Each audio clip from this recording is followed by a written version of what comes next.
Hello everyone, आज हम capital structure discuss करेंगे। कैपिटल स्ट्रक्चर के पार्ट 1 में हम देखेंगे कि कैपिटल स्ट्रक्चर क्या होता है, इसके ऑब्जेक्टिव क्या हैं, इसके अंडर कौन कौन सी चीज़ें आती हैं, इसके टाइप्स क्या हैं और इसमें क्या क्या क्वालिटीज़ होनी चाहिए। सबसे पहले अगर कैपिटल स्ट्रक्चर की बात करें तो capital structure is equal to capital plus structure. सबसे पहले बात कर लेते हैं कैपिटल की। तो कैपिटल सिंपली मनी जो हमने बिजनेस में जो है इनकम जनरेट करने के लिए इन्वेस्ट की होती है उसको हम कैपिटल बोलते हैं। The money which is invested in a business to generate income is called capital. और कैपिटल के अंडर ही एक वर्ड बनता है इससे कैपिटलाइजेशन। तो ये क्या होता है? The process of determining the quantity of funds needs to run a business. एक बिजनेस को चलाने के लिए हमें कितने फंड्स की ज़रूरत है वो जो है इसमें आता है। टाइप्स ऑफ कैपिटलाइजेशन की जब हम बात करते हैं तो कैपिटलाइजेशन 3 तरह का होता है। ओवर कैपिटलाइजेशन, जब आपके जो प्रॉफिट्स हैं और आपका प्रॉफिट कम हो रहा है, ठीक है, कॉस्ट ज़्यादा है। अंडर कैपिटलाइजेशन, आपकी जो कॉस्ट ऑफ कैपिटल है वो कम है और आपको प्रॉफिट ज़्यादा हो रहा है।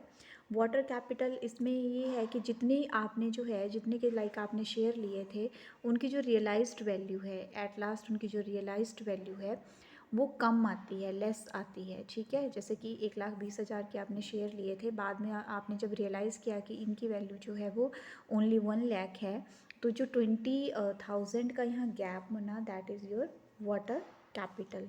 उसके बाद बात करते हैं स्ट्रक्चर की। So the way to put something together, किसी चीज़ के कॉम्बिनेशन को इकट्ठे रखने के वे को स्ट्रक्चर कहा जाता है। स्ट्रक्चर के बाद हम बात करते हैं कंबाइंड मीनिंग की। So capital structure is the composition of long term sources of finance of a company. एक कंपनी के लॉन्ग टर्म के जितने भी फाइनेंस के सोर्स होते हैं उन सब के टोटल को जो है कैपिटल स्ट्रक्चर बोला जाता है।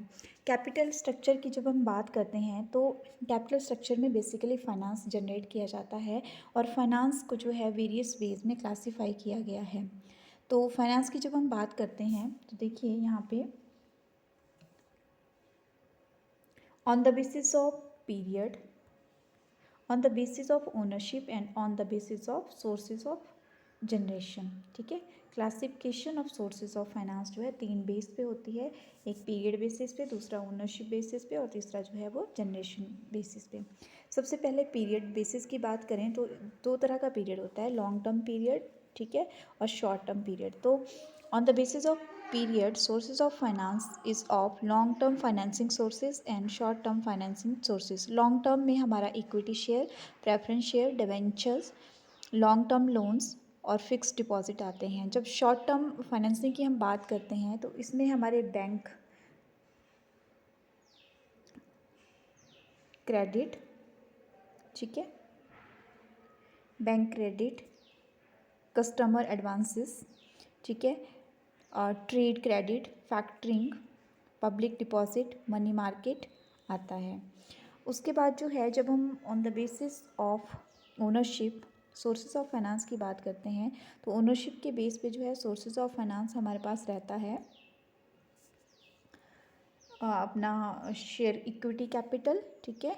उसके बाद जो है यहाँ पे देखिए शेयर कैपिटल में हमारा इक्विटी कैपिटल और प्रेफरेंस शेयर दोनों आते हैं। उसके बाद हमारी रिटेन्ड अर्निंग है, सरप्लस एंड प्रॉफिट है। बोरोड कैपिटल, ठीक है, एक होती है ओनरशिप, दूसरा है बोरोड कैपिटल। इसमें हमारे debenture, bond, public deposit, loans from bank and financial institutions आता है। उसके बाद on the basis of generation, sources of finance 2 तरह के होते हैं, इंटरनल सोर्सेज ऑफ फाइनेंस और external sources of finance. Internal sources of finance की जब हम बात करते हैं तो इसमें हमारी रिटेन्ड अर्निंग, डेप्रिसिएशन और सरप्लस आता है। एक्सटर्नल सोर्सेज में हमारा जो है share capital, debentures, public deposit, loan from bank and financial institution जो है वो इंक्लूड किया जाता है।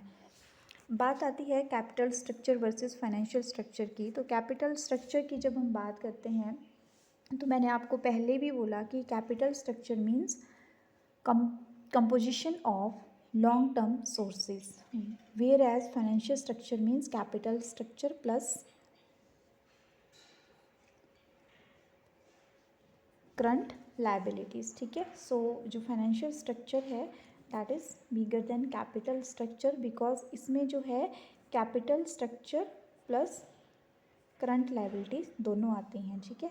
उसके बाद बात करते हैं एक प्रैक्टिकल सॉल्यूशन की, ठीक है। ये मैंने वंदना डांगी जी द्वारा लिखी गई बुक है, fundamentals of management, fundamentals of financial management, उसमें से लिया हुआ है।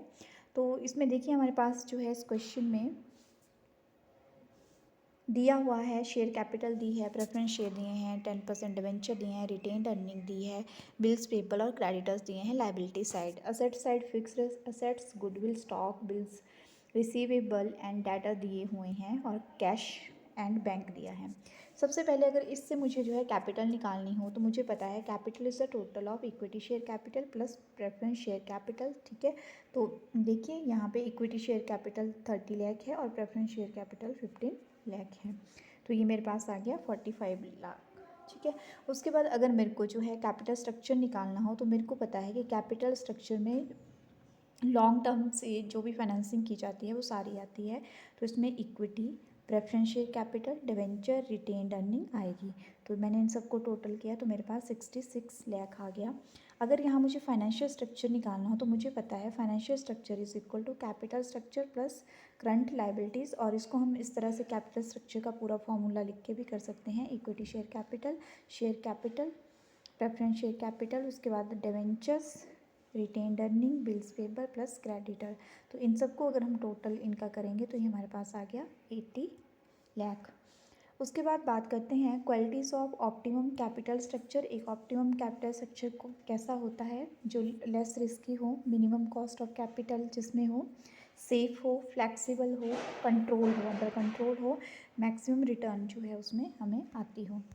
उसके बाद ऑब्जेक्टिव ऑफ कैपिटल स्ट्रक्चर की बात करें तो कैपिटल स्ट्रक्चर के मेनली दो ही ऑब्जेक्टिव होते हैं। एक होता है to maximise the profit, profit को ज़्यादा से ज़्यादा करना, और दूसरा होता है जो हमारी कॉस्ट होती है उसको कम से कम करना, minimise the overall cost of capital.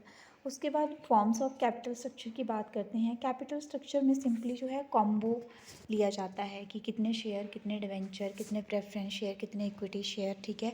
तो इसमें अगर इसकी हम बात करते हैं तो ये कॉम्बिनेशन बनते हैं, या तो equity share capital only, equity share capital and preference share capital both. उसके बाद है equity share capital and debentures, ये कॉम्बिनेशन बनता है, और equity share capital, preference share capital and debenture अगर तीनों ही इशू किए हों।